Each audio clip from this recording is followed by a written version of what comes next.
ብሔርተኝነት አጀንዳ ውስጥ ለመግባት በሚሞክሩበት ሰዓት የፈጠሩት አካሄድ የአካሄድ ክፍተት በውስጣቸውም እንደገና ነው። የአርምድ ኮንፍሊክቱ የለየለት አርምድ ኮንፍሊክት አይደለም ያለው። በተለይ አማራ ክልል ላይ ያለው ሁኔታ ስትመለከተው አንድ ወጥ የሆነ ኃይል የሌለበት በጣም በየቦታው የተበጣጠሰ ስትረግል ያለበት ያ ስትረግል ሲፈልግ ቨርቲካል ከመንግስት ጋር የሚሆን ሲፈልግ ደግሞ ሆሪዞንታል ከህዝብ ጋር የሚሆንበት ሁኔታ እንዳለ ዊዝን ሶሳይቲ ራሱ የተፈጠሩ ችግሮችን አይተናል። አሁን የሚነሱ ከትምህርት ጋር ከማህበራዊ ተቋማት ጋር ከሰላምና ጸጥታ ጋር ተያይዞ ያሉ ችግሮችን ስትመለከት በአንድ ወገን የሆኑ እንዳልሆኑ የምታያቸዋል። የሆነ ታይም ላይ መንግስትን ባካፕ አድርጎ ሲንቀሳቀስ የነበረ ኃይል ከመንግስት ተቃራኒ ሆኖ መንግስትን የሚወጋበት ሁኔታ፣ ያ መንግስት ደግሞ እነዚህን ኃይሎች ለይቶ መስራት ያለበትን ጉዳይ መስራት ሲገባው ህዝብን እንደ ህዝብ ታርጌት አድርጎ አሁን ላይ የሃይማኖት ተቋማቶች፣ ገዳማቶች፣ መሳጅዶች ማን ምን አደረጋቸው የሚባል ነገር በማይታወቅበት ሁኔታ እየወደሙ ያለበት፣ እነዛ ውድመቶች ደግሞ ማህበረሰቡን እረፍት የነሱ ሁኔታዎች የፈጠሩበት ሁኔታ እየተመለከትን ያለው። ቅድምም ስታነሳው ነበረ። ለምሳሌ የትግራይ እና የአማራ ክልል ላይ ያለውን ኮንፍሊክት ከፕሪቶሪያ ጋር እንዳይገናኙ የሚፈልጉ ሰዎች አሉ። ፕሪቶሪያ በሜን ኢሹ ለእኔ ማለት ነው። ከፕሪቶሪያ በፊት የነበረው ሀገርን ማዳን በሚል ዘመቻ ውስጥ ተሳትፎ የነበሩ ኃይሎች ፖስት ፕሪቶሪያ ተገለናል በሚል ወይም ደግሞ እኛን ኢንክሉሲቭ ያልሆኑ ዲያሎጎች ናቸው። እኔ አምንበታለሁ። ያን ቅድም ጀዋርም ሲያነሳው ነበረ። እኔና እዚህ ውስጥ ያለን ሰዎች በጋራ ለፈጠርናቸው ችግሮች እኔ እናንተ ብቻ ተለይተን ሌሎችን አግለን የምንሄድ ከሆነ ችግር እንደሚፈጥር አውቃለሁ። ነገር ግን ያንን ህዝቡ ራሱ በአግባቡ እንዲረዳው ተደርጓል ብዬ አላምንም። አማራ ክልል ውስጥ ማለት ነው። አማራ ክልል ውስጥ ሪፕሬዘንቴሽን የጎደለው የፖለቲካል ዲስኮርስ የሚካሄድበት ነው። ሪፕሬዘንቴሽን ማለት ነው። በተደጋጋሚ የክልሉን ጉዳይ መልታይ ፋሴትድ ፖለቲካል፣ ኢኮኖሚክ እና ሪሊጂየስ ኢሹዎች አድርጎ የሚገቡ ሰዎችም እንዳሉ ማለት ነው። እነዛ ችግሮች ህዝቡን ኮሌክቲቭ ፐኒሽመንት ውስጥ እንዳስገባው እረዳለሁ። እነዚህ እና መሰል ነገሮች ከፍተኛ የሆነ አደጋ እንደደቀኑብን ማለት ነው። ከዛ ባሻገር የሰሜኑ ጦርነት ከተገባደደ በኋላ በነበሩት ሁኔታዎች መንግስት ከዛ በፊት ይዟቸው የመጡ የኢኮኖሚክ ፕሮብለሞች፣ የሶሻል የሂስቶሪካል ፕሮብለሞችን መፍታት ባለበት ሰዓት ለመፍታት ዝግጁ ባለመሆኑ፣ ለምሳሌ አሁን የሀገራዊ ምክክር የሚባለው ጉዳይ በተደጋጋሚ ተቃዋሚ ኃይሎችም በውስጥም ያሉ የሲቪክ ማህበራት ወዲያውኑ መካሄድ አለበት ብለው የሚያምኑበት ሁኔታ እንደነበረ እናውቃለን። እነዛ ነገሮች በመገፋታቸው ምክንያት አሁን ላይ ያለንበት ተግዳሮቶች እንደገባል ይሄ የራሱ ሚና እየተጫወተ እንደሆነ በዋናነት ደግሞ የኢኮኖሚክ ሪፎርሙን ከዚህ በፊትም ተነጋግረናል። የኢኮኖሚክ ሪፎርሙ ማክሮ ኢኮኖሚክ ሪፎርም ተብሎ ይባል እንጂ በማይክሮ ሌቭል ህዝብን አደጋ ውስጥ ያስገባ፣ ህዝብን ለኮሌክቲቭ ሰቆቃ የዳረገ መሆኑን የተመለከትንበት ሁኔታ ያለው ያለፉት 8 ዓመታት ማለት ነው። ስቲል የዛ ችግር አልተፈታም። እነዚህ ችግሮች የማይፈቱ ከሆነና እነዚህ ችግሮች ለመፍታት ሬዲነስ የጎደለው ኃይል ከሆነ ያለው ከውጭም ከውስጥም ያለው ኃይል ህዝቡ እንደ ህዝብ መከራ ውስጥ የወደቀ መሆኑን እንረዳለን። ይሄ የምናየው ነው። ከዛ ባሻገር ኢቨን የሀገሪቱ ሁኔታ ሁላ ስቲል አሁን አንዱ አጨቃጫቂ የሆነ ጉዳይ አለ። የፌዴራል ኃይሎች አሉ። ሀገሪቱ በፌዴራሊዝም መቀጠል አለባት ብለው የሚያስቡ ሰዎች፣ እነዛ ኃይሎች ጋር የሚሰሩ ሰዎች አሉ። በኢንሄረንትሊ የሀገሪቱ ሁኔታ የፌዴራል ሲስተሙ ያመጣብን ችግር ነው አሁን ላይ ለገባንበት የሚሉ ኃይሎች መልሶ ደግሞ ከፌዴራል ኃይሎች ጋር ሆነው ሀገሪቱ ላይ የሚካሄደውን ነገር የሚታገሉበት ሁኔታ አለ፣ የምትመለከተው ማለት ነው። ብሔረተኞች ናቸው። ብሔረተኝነት ችግር አመጣብን ብለው የሚሉ ሰዎች አሉ። ብሔረተኝነት ውስጥ የገባ ነው ደግሞ አማራጭ ስላጣን ነው ብለው የሚሉ ሰዎች አሉ። በዋናነት እነዚህ ኃይሎች ሚናቸውን ባለመለየታቸውና ላለፉት 8 ዓመታት አሁን እንዳውም ለውጦች እየመጡ ነው የሚታየኝ። ይሄ ሆሪዞንታሊ ከሌሎች ብሔሮች ጋር ያሉትን ችግሮች እየተቀረፉ የመጡበት ሁኔታ ነው ያለው። ለምሳሌ በትግራይ እና በአማራ ክልል መካከል ያለው ችግር እኔ ሁልጊዜ የሚያሳስበኝ ጉዳይ ነው። ሜን ፕሮብለም ነው ብዬ ስለማስማር ኮንቴስትድ የሆኑ ኤራዎች አሉ። አሉላ እና ትንግርቱ አሉላ ሆነ ማለት ነው። እነዛ ችግሮች አሁን ላይ ላለንበት ተግዳሮት አንዱ ፕሮብለም ነው ብዬ ስለማስብ ማለት ነው። እነዛም ባልፈታንበት ሁኔታ እኔና አሉላ እኔና ትንግርቱ በኢትዮጵያ ነባራዊ ሁኔታ ላይ ልናወራ የምንችልበት ጉዳይ ለእኔና ለሶስታችን በመድረክ ደረጃ ላይ ያስቀምጠን ይችላል። ግን ሶስታችንን ለሚመለከቱ ሰዎች እና መሬት ላይ ላሉ ሰዎች ግን ቅዠት የሚመስላቸው ሁኔታ አለ። በምን ሁኔታ ነው የሚስማሙት? ለምሳሌ እኔ ወሎ ተወልዶ እንዳደገ የወሎ አይዴንቲቲ እንዳለው ሰው ወሎ አይዴንቲቲ ነው ብሎ እንደሚያምን ሰው ወሎ አካባቢ ላይ ባለፉት 40 ዓመታት ሲደረጉ የነበሩ ነገሮችን አልቀበልም። ለነዛ ችግሮች ፕሮብለሙ ማን ነው ብዬ ሳስብ አሁን ላይ ተገፍተናል ብሎ የሚሉ ኃይሎችም ዋናዎቹ ናቸው ብዬ ስለማስብ ማለት ነው። እነዚህን ነገሮች መፍታት የማንችል ከሆነ የሀገሪቱ ችግር ይቀረፋል ብዬ አላስብም። ያንን ደግሞ በዋናነት ከፍተኛ አደጋ እየጋረጠበት ያለው የስርዓቱን እየመራው ያለው የብልጽግና መንግስት ነው። የብልጽግና መንግስት ውል የለየለት ስራ እየሰራ ነው ብዬ አላምንም። ውል የለየለት ስራ የማይሰራ መንግስት ባለበት ውስጥ ሆሪዞንታል ያሉ ፕሮብለሞች ይፈታሉ ብዬ ስለማላስብ ሀገሪቱ ሁሉን አካታች የሆነ ሰላማዊነቱን የጠበቀ ምክክሮች፣ ንግግሮች ያስፈልጋቸዋል ብዬ አምናለሁኝ። አሁን የሚደረጉ ነገሮች አሉ፣ ቅድም እንዳነሳው እነዛ ነገሮች ግን ሪፕሬዘንቴሽን ጉለት አለባቸው ብሎ ከሚያምኑት ሂደቱ ጥሩ ነው። ሂደቱን እኔ አላጣጥልም። ምክንያቱም እኔ በማይል ርቀት ላይ ያለው ሰው ነኝ። መሬት ላይ ያለውን ነገር የሚወያዩ ሰዎች ናቸው በደንብ አንቲሲፔት የሚያደርጉት። የሚወጡ መረጃዎችን ስንመለከት ግን ለዘመናት ስንጨቃጨቅባቸው የነበሩ ጉዳዮች እንደ ሀሳብ ተነስተዋል። አሁን ትልቁ ችግር እኔ ካላወራሁት፣ እኔ ካልተናገርኩት መፍትሄ አይመጣበትም የምንል ሰዎች ልንኖር እንችላለን። አይ ያ መፍትሄ ያን ጉዳይ ተመልክተን በዛ ላይ መጨመር አለብን ብለው የሚያስቡ ሰዎችን እኔ ችግር የለብኝም እና ከዛ አንጻር መታየት አለበት። አይ ቲንክ እየደገመብኝ ነው። ቲፒኤልኤፍ ምንድን ነው የሚፈልገው? አንዳንድ ከቲፒኤልኤፍ በተቃራኒ ያሉ ኃይሎች ቲፒኤልኤፍ የሚፈልገው በአጭሩ ወደዚህ ወደዛ ማለት አያስፈልግም፣ 4 ኪሎ መግባት ይፈልጋል ይላሉ። ይህንን ደብረጽዮን ገብረ ሚካኤል ተናግሮታል። ጌታቸው ረዳ በትግራይ ፖለቲካ ታሪክ የተሻለ የሚባል መንገድ አሳይቶ እያለ የጌታቸውን ስራ አንዱ አደረጉ። በተለይ የተቃዋሚ ፓርቲዎች ገብተው ስልጣን እንዲይዙ፣ ሀሳብ ነፃነት እንዲሸራሸር ሙከራ አድርጎ ነበር የሚሉ ወገኖች አሉ። የትግራይን ህዝብ እንደ ሆስቴጅ ይዞ አሁንም የህልውና አደጋ አለብህ በሚል ወደ 4 ኪሎ ለማምጣት የሚያደርጉትን ጥርጊያ እያመቻቹ ነው እንጂ የትግራይ ህዝብ ቲፒኤልኤፍ እንደሚለው በዛ ነባሪያ ሁኔታ ውስጥ አይደለም። ችግር ውስጥም ከሆነ ቲፒኤልኤፎች ራሳቸው የፈጠሩት ናቸው የሚሉ ወገኖች አሉ። ከኤርትራ ጋር ለምሳሌ የተጣመረበት ጉዳይ የኤርትራ መንግስት ከኢትዮጵያ መንግስት ጋር የተጣላበት ዋነኛ ምክንያት የፕሪቶሪያ ስምምነት ነው። ፕሪቶሪያ ላይ እኛ ሳንወከል ለምን ተፈራረማችሁ የሚል ቅሬታ እንዳላቸው ይታወቃል። የሻዕቢያ ደጋፊዎች የፕሪቶሪያ ስምምነት የሰሜኑን ጦርነት ነው ያስቆመው። የሰሜኑን ጦርነት በመቆሙ የተቆጣው የሻዕቢያ መንግስት ነው። ቲፒኤልኤፍ ሲሆን ይህንን ማስቀጠል ሲገባው ይሄ በመሆኑ ከተቆጣው ኃይል ጋር ጥምረት ደጋፊዎች ካላችሁ እንድትነኩል የሚፈልገው ለጀዋር ነው። ይህንንም የጽምዶ ጉዳይ በፌዴራል መንግስቱም በተቃዋሚዎቹም ሶሻል ሚዲያ ላይ በስፋት የሚነገር ጉዳይ ነው። ጽምዶንስ እንዴት ነው የምታዩት? የአንዳቸው የመታገያ አጀንዳ ከአንዳቸው ጋር የሰማይና የምድር ልዩነት አለ። ቲፒኤልኤፍ የፋኖ ኃይሎችን ወራሪ ነው የሚላቸው። ወራሪዎች የያዙብንን ኃይል ለማስለቀቅ እየመጣን ነው ይላሉ። ገብረ እግዚአብሔር የስፖክስ ፐርሰን ናቸው። ይህንን ቃል በቃል ተናግረዋል። በፋኖና በቲፒኤልኤፎች የመታገያ አጀንዳ መካከል ልዩነት አለ። ማርቲን ፕሎት በቅርቡ እንደነገረን እነዚህ 4 ኃይሎች ሱዳን ላይ ተገናኝተው እንደመከሩ ነግሮናል። የጽምዶስ ጉዳይ የገባችው ነገር አለ? ይህ ሊሆን የሚችል ነገር ነው። የፌዴራል መንግስቱም ያነሰዋል፣ እነሱም ያነሱታል። በኦሮሚያ ክልል ላይ ፈጠን እያልኩኝ ነው፣ ለሰዓታችሁ የቸኮልኩኝ ነው ጥያቄ የማቀርበው።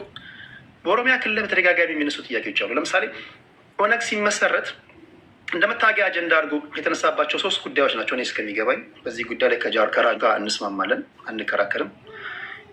ራስን በራስ የማስተዳደር ጉዳይ አለ፣ የቋንቋ ጉዳይ አለ፣ የአዲስ አበባ ጉዳይ አለ። አሁን ባለው መንግስት እነዚህ ጥያቄዎች ከሞላ ጎደል ተመልሰዋል። አሁን ኦነግ የሚታገልበት አጀንዳ ምንድን ነው የሚሉ ወገኖች አሉ። ለዚህ ምን ትላላችሁ? ቋንቋ ጉዳይ ላይ ቀደም ሲል እንኳን በወጣው እንትን ላይ ሰምታችሁ ከሆነ ኦሮምኛ ቋንቋ የመንጃ ፈቃድ እንዲሰጥ የስራ ቋንቋ እንዲሆን 5 የፌዴራል ቋንቋዎች እንዲሆኑ ተመርጦ ወደ ተግበራ ለመግባት በሂደት ላይ ነው ያለው እና ምን ኦሮሚያ ክልል ላይ ምን የሚያስነሳ ጥያቄ አለ? ከሞላ ጎደል እየተመለሰን የሚሉ ወገኖች አሉ። ይህን ምን ትላላችሁ? በፋኖ ጉዳይ ላይ የክላሪቲ ጉዳይ አለ። ብዙ አይነት ሀሳቦች ናቸው የሚንሸራሸሩት እና የትኛውን ይዘህ የትኛውን መጣል እንዳለብህ አታውቅም። ሁለተኛ የመታገያ ቋንቋ አማርኛ በመሆኑ ሁሉም ኢንፍልትሬት አድርጎ ለመግባት ኢዚ ነው አማራ ፖለቲካ ውስጥና ትንግርቱ የአማራን ትግል እንዴት ነው የምታየው?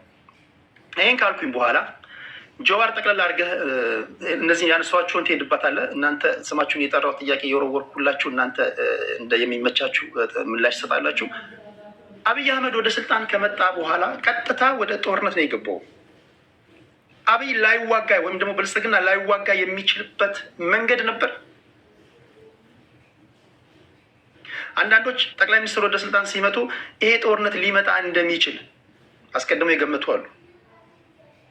በሌላ አባባል በግልጽ ለመናገር ያህል አብይ አህመድ ኃይለማርያም ደሳለኝ ይሆናል ተብሎ የተጠበቀ ሰው ነው። ኃይለማርያም ደሳለኝ ስላልሆነላቸው እንደተጠበቀ ወደ ጦርነት ገብቷል። አብይ አህመድ ከቲፒኤልኤፍ ጋር ላይዋጋ ወይም ደግሞ ጦርነቱ ውስጥ ላይገባ የሚችልበት መንገድ የለም። ይዋጋ ነበር። ጦርነቱ ኢኒቪተብል የሚሉ አሉ እና ይህን ሰብሰብ አድርጋችሁ ትሄዳላችሁ። አይ ቲንክ ነው የትግራይ ጉዳይ ስንጀምር አማራ ኦሮሚያም ያለው ነገር ልጅ ሆኜ እኔ የፍየል እረኛ ነበርኩ እና ፍየል ስታስራት በገመድ አትቀመጥም፣ ትዞራለች እንጨቱን። ውስብስብ ይሆንና ከዛ ጫፉ ይጠፋብሃል፣ ልትፈታው የማትችልበት ደረጃው ሲገባል እና የኢትዮጵያ ችግር አሁን የትግራይም ከዚህ ጋር የተያያዘው ህወሓት ከ91 ጀምሮ ስልጣን ላይ የነበረ ኃይል ነው። በትግል ስልጣን እንዲለቅ ተደረገ። ለፈርስት ስቴፕ ውድ ሃቭ ቢን ሪኢንቴግሬሽን ከነበረው የበላይነት ግን ዝቅ ብሎ የሚሄድበትን ሁኔታ መፍጠር ያስፈልግ ነበረ። ይሄ ምን ያስፈልጋል? ድርድር ያስፈልግ ነበረ። አንድ ስልጣን በበላይነት የያዘ ኃይል ኢንሴኪሪቲ ይሰማዋል። ኢንሴኪሪቲ ማለት እንደ ግለሰብም በስልጣን ላይ በነበሩበት ወቅት ለተደረገ ስህተቶች፣ ለተደረጉ ጥፋቶች በቀል ሊመጣብኝ ይችላል ወይ የሚል ፍራቻ፣ ሌጂቲሜት የሆነ ፍራቻ አላቸው። እንደ ፖለቲካል ኮሚኒቲ፣ እንደ ፖለቲካ ማህበረሰብ ደግሞ ከጎና ጎን ያሉ ቁርሾች ስላሉ ልገለል ልጠቃ እችላለሁ ወይ የሚል ወደ ኤክስቴንሽን ኢንሴኪሪቲ፣ ኮሌክቲቭ ኤክስቴንሽን ኢንሴኪሪቲ የሚያደርስ ስሜቶች ገና ከመጀመሪያው የተጀመሩ ነበር። ትዝ ካላችሁ ያኔ እኔም አሉላ የምንከራከር ነበር። የነበረን ግን የጋራ አቋም ምን ነበር? የትግራይ ልሂቃን ወደ መቀሌ መውጣታቸው ወይም ደግሞ መገፋታቸውም ሆነ መርጠውም ቢወጡ መነሻው እዛ ጋር ነው። ማዕከሉን ከስልጣን መልቀቅ አንድ ነገር ሆኖ ግን ተገፍተው ወደ ሆም ሪጅን ሲገቡ ሴግሪጌሽን ተፈጠረ፣ ጋፕ ተፈጠረ፣ ንፋስ ገባው ማለት ነው። ቀድም እንዳልከው የኢትዮጵያ ችግር መነሻና መጨረሻ አብይ አይደለም። ግን የሀገሪቷን በትረ ስልጣን ቁንጮ እንደመሆኑ የሽግግሩን የመምራት ኃላፊነት የሚያዘው እሱ እንደመሆኑ አብዛኛውን ድርሻ በእሱና በቲፒኤልኤፍ መካከል 100 ሜትር ርቀት ካለ 70 ሜትር መሄድ የነበረበት እሱ ነበር፣ ወደ ሪኢንትግሬት ለማድረግ ሪአሹራንስ ለመስጠት። ከዛ ይልቅ ነገሮችን የሚያባብስ ከኤርትራ ጋር የነበረው ጉዳይ የመጣው በሚዲያ በሀገራዊ ሚዲያ የመጣው ትርክት ወንጀል ሰርተው ህዝቡ መደበቂያ ለሚያደርጉትም የህዝባቸው እጣ ፈንታ ለሚያሰጋቸውም አንድ ላይ ሆነው ወደ ጦርነት እንድንገባ አደረገ። ፕሪቶሪያ ወቅት ደግሞ ከፕሪቶሪያ በፊት ለምሳሌ አንዱ ትልቁ ችግር መፍታት ሊፈታበት የሚችለው የኢህአዴግ መድረክ ነበር። የኢህአዴግ መድረክ ዲሞክራሲያዊም ባይሆን ዲሞክራሲያዊ በሆነ መልኩ የኤሊት ባርጌን፣ የሊቃን ባርጌን የሚደረግበት የስልጣንና የሀብት ክፍያ ድርድሮችና ክፍያዎች የሚደረጉበት ኤሊት ማኔጅመንት፣ ፖለቲካል ማኔጅመንት የሚደረግበት መድረክ ነበር። ያ የፈረሰበት ሂደት አንደኛ ማፍረሱ አስፈላጊ አልነበረም፣ ሪፎርም ነበር መደረግ ነበረበት። የፈረሰበት መንገድ ዲሞክራሲያዊ ስራ ስላልነበረን፣ ዲሞክራሲያዊ ስራ ቢኖር ድርድርና የስልጣንና የሀብት ክፍፍል በፓርላማ ፌዴሬሽን ይካሄድ ነበር። ኢህአዴግ ዲሞክራሲያዊ ስርዓት ባለመሆኑ ዲሞክራሲያዊ በሆነ መልኩ በፓርቲ ነበር ውሳኔዎች የሚወሰኑት። ያ ፓርቲ ሲፈርስ የመደራደሪያ፣ የመከራከሪያ፣ የመነጋገሪያ መድረኩ አጣ ነው። ጦርነት ገባል። በጦርነት 2 ዓመት ከተጨፋጨፈን በኋላ እድል አገኘንና ፕሪቶሪያ ላይ ተኩስ ማቆም ቻለ። የፕሪቶሪያ ስምምነት ግን ወደ ጦርነት ያስገቡንን ምክንያቶች የፈታ አልነበረም። ወደ ጦርነት የገባ ነው በወልቃይትና ጠገዴ በዌስተርን ትግራይ ጉዳይ አይደለም። ፈንዳመንታሊ በፖለቲካ ስልጣን አንድ፣ ሁለተኛ የትግራይ እንዲሁም ህወሓት በመጪዋ ኢትዮጵያ ውስጥ ምን አይነት ቦታ ይኑራት የሚለው ጥያቄ ነው ወደ ግጭት ይፈጠራል። ወደ ግጭት ያስገባል። በአብይና እሱ ስልጣን የያዙ ኃይል ወደ መቀሌ ሄደው ህወሓት እንደ መሪነት ግን ከኋላቸው ያለው ኮንስቲቱንሲም እንዴት እናቁምና ከዛ ለያ ጦርነት እንዴት እንዘጋጁት የተገባው።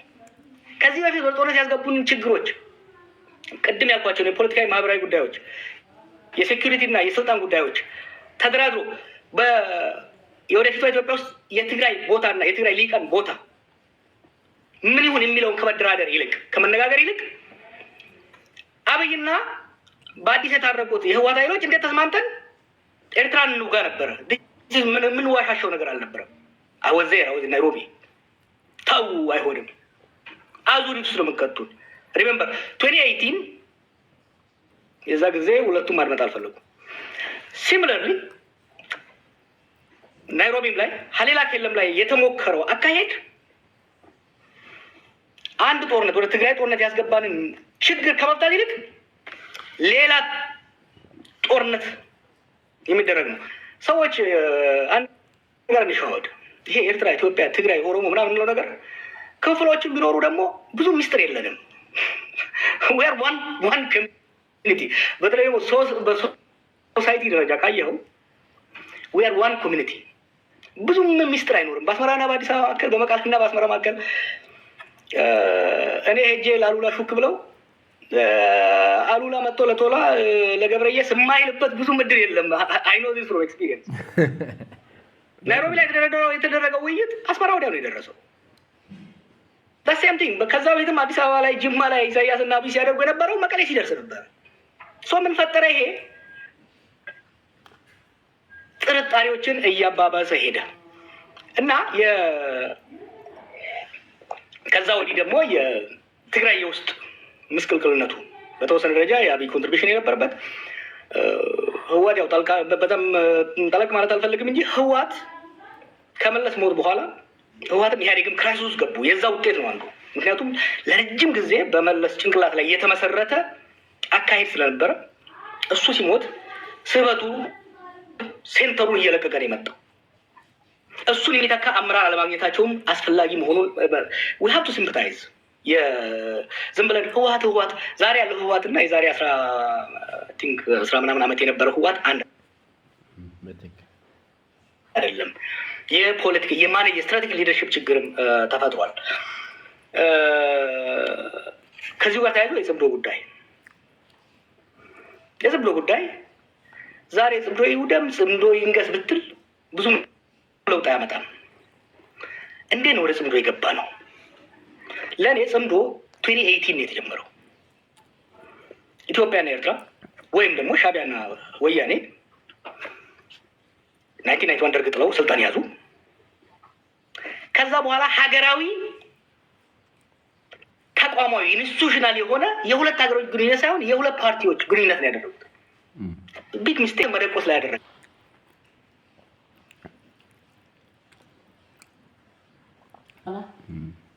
ዳኛ የሚሆነው የትግራይ ሊግ ከህወሓት ጋር ሆኖ ወደ ኤርትራ የሄደበት ሁኔታ ነው የምታየው።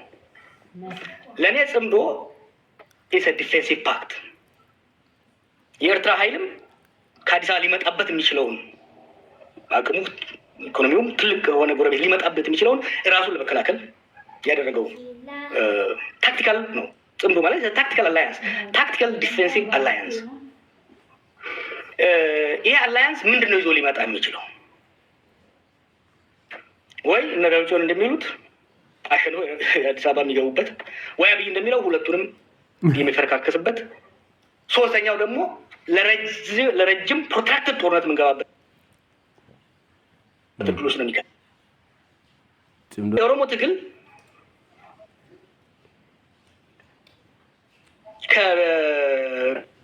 ከብሔር ትግል ሽፍት እያደረገ በአንድ ደረጃ ምንድነው የሚባለው የክላስ ስትራግል፣ በአማርኛ ረሳሁት፣ የክላስ ስትራግል ውስጥ እየገባን፣ ሁለተኛ የኢንዲቪጁዋል ሊብሬቲ የመደብ ትግል ውስጥ እየገባን ያለ ነው።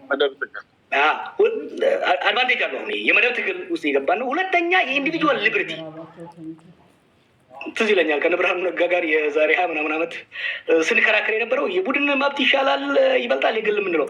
አሁን የኦሮሞ ትግል የቡድን መብትን ሻምፒዮን እያደረገ የሚመጣበት፣ ለምን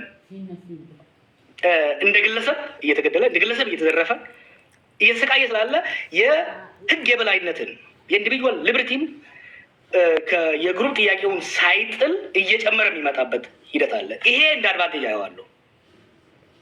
አክሮስ ከአማራም ጋር ከትግራይም ጋር ከደቡብም ጋር ሊያስተባብር የሚችል በተለይ የመደብ ትግሉና የኢንዲቪጁዋል ትግሉ ክሮስ ብሪጅ ለማድረግ እድል የሚሰጥ መሆኑን መጥቀስ ያስፈልጋል። አጠር አድርጌ ለመጨረስ አብይ ሊያስቀራቸው ይችል ነበር ወይ?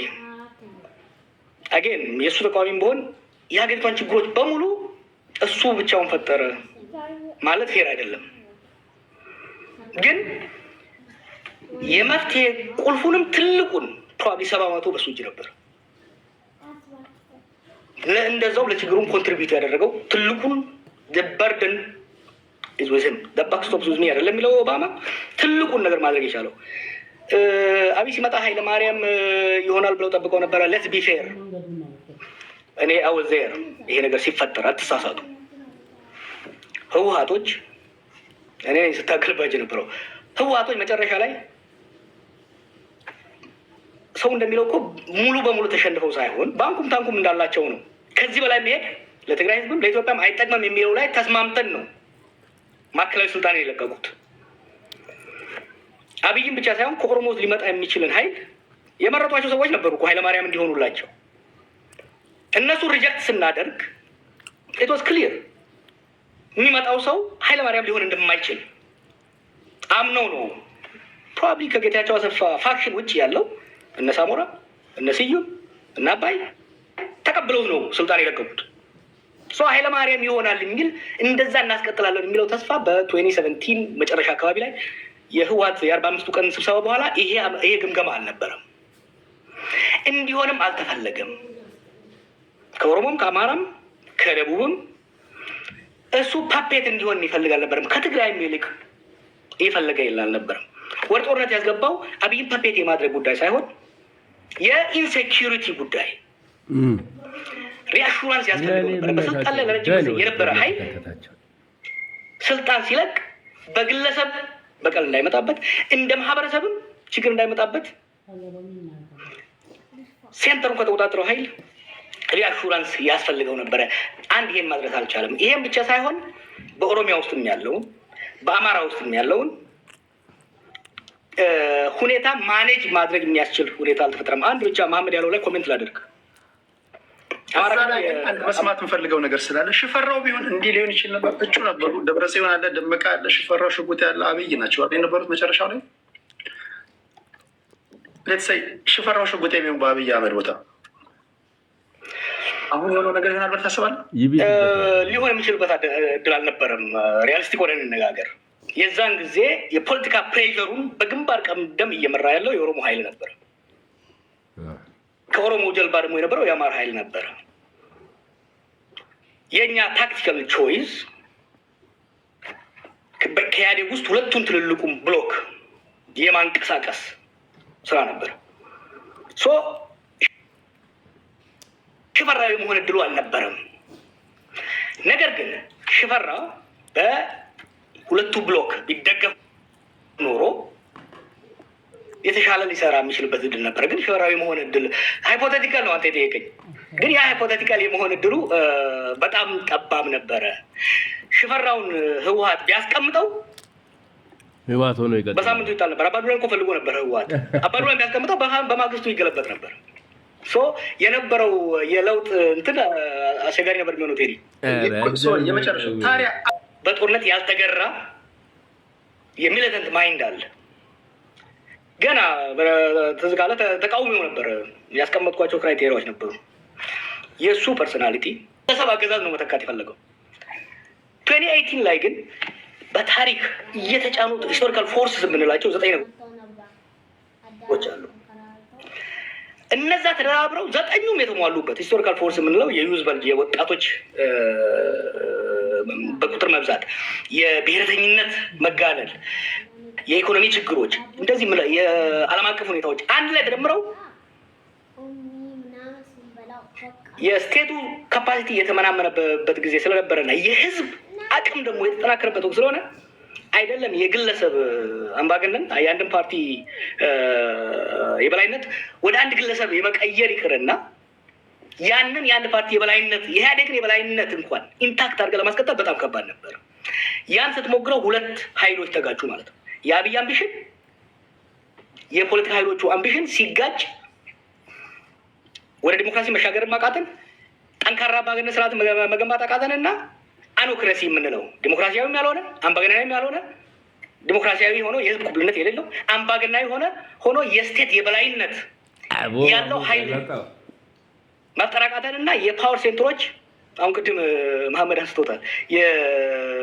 አሁን አማራ ክልል ውስጥ የተለያዩ የፓወር ሴንተሮች አሉ። ኦሮሚያ ውስጥ የተለያዩ ፓወር ሴንተሮች አሉ። የስቴቱ ካፓሲቲ፣ የስርዓቱ ካፓሲቲ፣ የሀገር መንግስቱ ካፓሲቲ ተከፋፈለ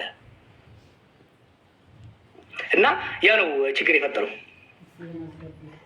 ችግሮች ኢንፋክት ቅድም ጀዋር ገልጾታል። ኢህአዴግ ባይወድቅ ይመረጥ ነበር። ምክንያቱ ሀገሪቱ የራሷ የገነባቻቸው መንግስታዊ ተቋማት የምንወያይባቸው የሀብትም ክፍፍል ሌላም ጉዳይ የስልጣንም የምንም ባልነበሩበት ሁኔታ ኢህአዴግ ሲወድቅ ይዞት ነው እንትን ያለው። ያ ልክ ነው። በነገራችን ላይ አንዱ ብዙ ሰው ኢህአዴግ ናፍቆት ብሎ አሁን የሚገልጸው አይደለም። ኢህአዴጎች ወይም ህወሓቶች እንደዛ ያስባሉ። ያስባሉ። በነገራችን ላይ ትግራይ ላይ ሆነው አብሮ ባለመገንባታቸው አብሮ ይዘውት የሄዱ የደህንነትም የምንም ተቋም ካለ እና አሁን ያ የፈጠረው ቫኪዩም ሀገሪቷ ምስቅልቅል ውስጥ ስትገባ የተቋም ግንባታ ድክመታቸውን ነው የሚያሳየው እንጂ እነሱ ሀገር ጠባቂ ኖረው የሆነ እነሱ ዞር ሲሉ ሀገሩ ያለ ጠባቂ ቀረ ነው። በዛ እንዳይወሰድ ለእኛም ለትግራይም ጣጣ እያመጣብን ያለ ያ ነገር ነው። በነገራችን ላይ አሁን ህወሓት እዚህ ትግራዮች እየጠላችሁኝ ሌላው እኮ በናፍቆት ሊንገበገብ ነው ምናምን የሚል ነገር ይሄ ማሻገር እንፈልጋለሁ። በነገራችን ላይ የትግራይን ጉዳይ ሳነሳ የተቀረው ኢትዮጵያዊ እንዲረዳው የምንፈልገው ነገሮች አሉ። አብይ በትግራይ ላይ የተከተለው አካሄድ እጅግ አውዳሚ፣ በተለይ ኤርትራ መንግስት የጋበዘበት ሁኔታ ጽምዶ አሁን እኔ የምቃወምበት አንዱ ምክንያት ካሁን በፊት የነበሩ ጽምዶዎች አደገኛ ስለነበሩ ነው። አዲስ አይደለም። ትግራይን ለመውጋት የተካሄደ ጽምዶ ልክ ካልነበረ አሁን ሌላውን ለማንበርከክ የፈለገ ኢቭን ብልጽግናም ኢቭን አብይም ቢሆን ልክ ነው ብዬ አላምንም። እኔ ብዙ ኃይሎች የሚሳተፉበት በተለይ ደግሞ እያወራን ያለ ነው ውሃ መረጫጨት አይደለም፣ ውጊያ ነው። ጽምዶዎች እኮ በውሃ ሊረጫጩ አይደለም የተሰባሰቡት፣ ሊዋጉ ነው። አንዳንድ ሰዎች ውጊያ ሊያስቀር ነው ጽምዶ ይላሉ። ማለት እንዴት እንደሚያስቡት ግራ ይገባኛል። እንዴት ነው ስላቸው አብይ እኮ ኤርትራና ትግራይ ሊያዋጋ ፈልጎ ነበር። ጽምዶ በመምጣቱ ኤርትራና ትግራይ በዓለም መዋጋት ቀረ። በአማራና ትግራይ እንዲዋጉ ይፈልግ ነበረ ነው። ጄኔራሎቹ አንዋጋም ስላሉ የስ ቀረ። ነገር ግን ሻዕቢያ ወስዶ ጽምዶ ውስጥ ሲያስገባቸው ወደሱ ይመጣ የነበረ ጦርነት እንዲያስቀሩለት ሌላ ጦርነት እንዲጀምሩ ነው እየፈለጋቸው ያለው። ይህ ማለት ኢትዮጵያ እንዲዋጉ ማለት ነው እርስ በራሳቸው። በተሳሳተ መልኩ ይረዳዋል። የኢትዮጵያ ሀብት፣ የኢትዮጵያ ሰው፣ የኢትዮጵያ ዜጋ ያለቀበት ነው። እዛ ሄዶ የተዋጉ ኢትዮጵያውያንም አልቀዋል። ከዛ በኋላ ደግሞ የቲዲኤፍ ወደ አማራና ወደ አፋር በገባበት ጊዜ እዛ ላይ ብዙ ውድመት ተፈጽሟል። የኢትዮጵያ ሀብት ነው እዛ ላይ የሚወደመው። ሻዕቢያን የሚያዩበት መነጽር ብዙ ሰዎች የተሳሳተ ነው የምለው ለዚህ ነው። እኛ እርስ በራሳችን እየወደምን እንደሆነ ነው የሚያውቀው። ወደ እሱ የሚመጣ ጦርነት እያስቀረለት እንደሆነ ነው የሚያውቀው እንጂ ከኢትዮጵያውያን ጋር እኛ ኢትዮጵያን ሰላም ሆነን አጠቃላይ ሌላውም ሰላም ሆኖ ኤርትራም ሰላም ሆኖ የሚደረግ ጽምዶ አይደለም ልፈልግ ነው ነው። እሳቱን እዛ ሙቁት ራሳችሁ። እንዲያውም አንዳንዶቹ የትግርኛ ነገርም ስላለ ነው በድፍረት ኢትዮጵያውያንን ኮርስ የትግራይም ላይ ያፋጀና የሀገሩ ካላችሁ አይደለም። የሀገር መንግስት ግንባታ አላካሄዱም። ኤርትራ አልተቋጭም። እና ለማንኛውም ግን ማሻገር የምፈልገው ከትግራይ በኩል አብይ እነዚህን ኃይሎች ይዞ ወደ ትግራይ ሲዘምት የኢትዮጵያውያኖች እልቂት መሆኑ እንዳለ ሆኖ የትግራይ ህዝብ ደግሞ ጀነሳይድ ነበር የተደገሰበት። ኢወዝ ጀነሳይዳል ዎር። ከበባ ነበረው፣ መዝጋት ነበረው፣ ማስራብ ነበረው። የትግራይን ህገ መንግስቱ ሪኮግናይዝ ያደረጋቸው ግዛቶች ቆራርጦ መውሰድ ነበረ። ተፈናቃይ ደግሞ በተለይ አሁን ትግራይ ላይ ያለው ትልቁ ችግር ብዙ ሰዎች እንዲረዱት፣ ኢትዮጵያውያን እንዲረዱት የምፈልገው እንደ ዜጎችም እንድታስቡላቸው የምፈልገው ባገኛችሁት አጋጣሚ ትግራይ ውስጥ ያለ የተፈናቃይ ቁጥር ያስደነግጣል። ትግራይ ራሱ ክልሉ የተፈናቃይ ክልል ሆኗል። ተፈናቃይ የሌለበት ከተማ የለም። ትልልቅ ከተሞች፣ ትምህርት ቤቶች የተፈናቃይ መሰብሰቢያ ሆነው ትምህርት መጀመርም አልተቻለም እና የአይዲፒ ክራይሲስ ትግራይ ውስጥ ትልቅ ነው። በዛ ላይ አሁን ድርቅ እየመጣ ነው። የዘንድሮ ክረምት በሌሎቹም የሀገሪቱ አካባቢዎች ችግር እንዳላቃለሁ። ትግራይ ላይ ደግሞ በተለይ ዝናብ እየጣል አይደለም። ከፍተኛ የሆነ የምግብ እጥረት እንደሚፈጠር አውቃለሁ። በዛ ላይ ዓለም አቀፍ ማህበረሰብ ደግሞ ድጋፍ እየሰጠ አይደለም። ህወሓቶች ደግሞ በዘረፋ መሀል ሀገር በምታውቋቸው ብቻ አይደለም የእርዳታ እህል ዘርፈዋል ትግራይ ውስጥ፣ በዛ ይታወቃሉ። አሁን ደግሞ የባሰ ያደረገው በእንቅርት ላይ ጆሮ ደግፍ የሚታገልላቸው ሰው አጥቷል። ታውቁታላችሁ። ይንን ልክ ብልጽግና የሚታገልለት አጥቶ እንደሚያፍሰው ህወሓቶች እያፈሱ ነው። ባለፈው በነበረው ጦርነት ወጣቱ ራሱ ፈልጎ ነበር የታሉ መሪዎቹ ብሎ ሄዶ የታገለው። አሁን ግን ወጣቱ አልታገልም ብሎ ህግ አውጥተው በጣም አፋኝ የሆነ ህግ፣ በነገራችን ላይ እንደ ኢህአዴግ ሆነው ህወሓቶች በመሀል ሀገር በስልጣን በነበሩበት የሚያወጧቸው ህጎች ነበሩ አይደል? አይታችሁ ሰምታችሁት የማታውቁ በክልል ደረጃ ሀገር ሳትሆን እጅግ አስደንጋጭ የሆነ አስነዋሪ የሆነ ህግ አውጥቷል። አንድ ሰው መታገር ራሱ ስህተት ነው ብሎ በሚዲያ ከተናገረ ይታሰራል ይላል። ኦር ለአፈሳ የሄዱ ሰዎች ክብራቸውን የሚነካ ንግግር ካደረገ ጭምር እነዚህ በካድሬ ምናምን ይቀለድ የለ እነዚህ አንተ አትታገልም እንዴ ምናምን ብለው ሄደው በየመንደሩ የሚናገሩት እነሱ ላይ ማሾፍ ራሱ በህግ ያስጠይቃል ትግራይ ውስጥ። በዛ ላይ አብይ ከአሁን በፊት አግኝቶት የማያውቅ እርስ በራሳቸው ተቀጣቅጠው ህወሓቶች ተበታትነው ተከፋፍለው የሰጧቸው ሰዎች በሞት ፍርድ በከሃዲነት ካልፈረጅናቸው የሚል ህግም አውጥተዋል። አብይ እኮ የመደመር መጽሐፍና የመደመር ሀሳብ ትግራይ ውስጥ የሚቀበለው ሰው አንድ ሰው አልነበረም። አሁን ግን የአብይ መሳሪያ ተሸክሞ እዋጋለሁ የሚል ትግራዋይ ተፈጥሯል። ይህ ማወቅ አለባችሁ። ይሄ በሌላ አነጋገር ምን ማለት ነው? ይሄ ቅድም የገለጽኩላችሁ ትልቁ ፒክቸር ኢትዮጵያውያን እርስ በራሳችን የመቀጣቀጥ አጀንዳው በየአካባቢው በሚፈጠሩ ታጣቂዎች ይቀጥላል ማለት ነው። አብይ ራሱ በነገራችን ላይ ከተወሰነ ጊዜ በኋላ ላይቆጣጠራቸው ይችላል። እነዚህ ታጣቂዎች በተከዜ ዘብ፣ በምናምን ዘብ፣ በሐራ መሬት ምናምን እየተባሉ እየተፈለፈሉ ነው። መጨረሻ ላይ እነዚህ ማን ነው የሚሰበስባቸው? የአርም ሬሱ የመታጠቅ ውድድሩ አትሌቲክስ በፊት እንወዳደርበት የነበረ ታሪካችን ያስንቃል።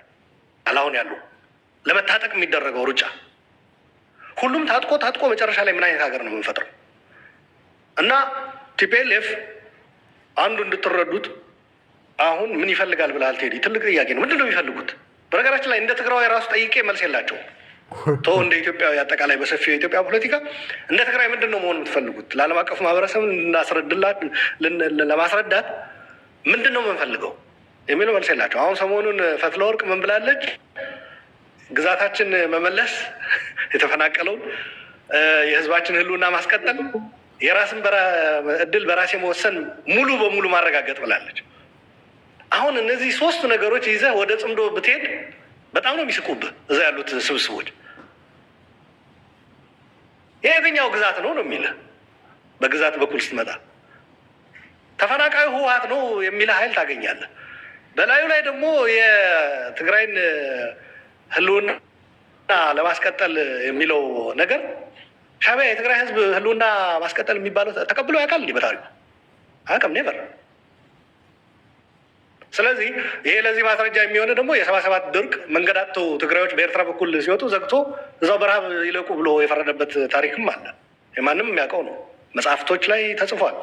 የአረጋዊ በርሄ መጽሐፍም ፒኤችዲ የሰራበት ማንበብ ትችላላችሁ። ስለ ቲፒኤልኤፍ አርምድ ስትራግል የጻፈው ማለት ነው።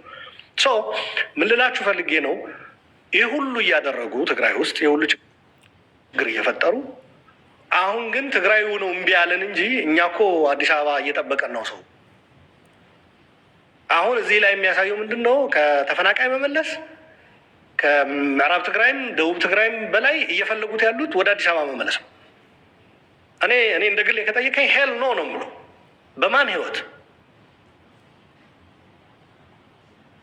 ጦርነት በማካሄድ እንደገና ተመልሰው ለምንድን ነው የተመለሱት? ከደብረ ብርሃን መጀመሪያ ይገምግሙት እስኪ፣ እውነት ካላቸው ይገምግሙት እስኪ፣ ሲንሲየር በሆነ እንትን ማለት ነው።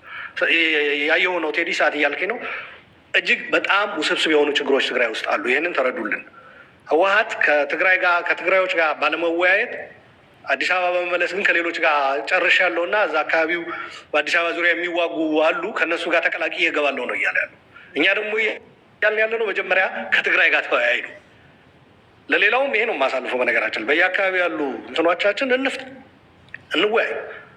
ፋኖ በጎጃም በጎንደር በማም ተከፋፍሎ እንዲዋጋ አልፈልግም እኔ። ያ እየፈቱ ነው እነሱ አይደል? ፈተዋልም በተወሰነ መልኩ። ስለዚህ ልክ እንደዛ ትግራይ ውስጥም ያሉ ችግሮች በጋራ የትግራይ አቀፍ የሆነ ውይይት ተካሂዶ ተፈቶ ከዛ በጋራ ወደ ኢትዮጵያ በምንወያይበት ነገሮች ሰላም በሚመጣበት ቅድም አሸናፊ ሲገልጽ ነበረ። የጋራ በአፋጣኝ ተኩስ ቆሞ የጋራ ሁሉን አቀፍ የሆነ ውይይት በኢትዮጵያ መጀመር አለበት ብሏል። የስ ትግራይም ላይ ያ ነው ዲማንድ እያደረግን ያለው። በትግራይም እንደዛ መካሄድ አለበት። በጋራ በኢትዮጵያ ደረጃ በሚካሄደውም መሳተፍ አለብን ነው። አመሰግናለሁ።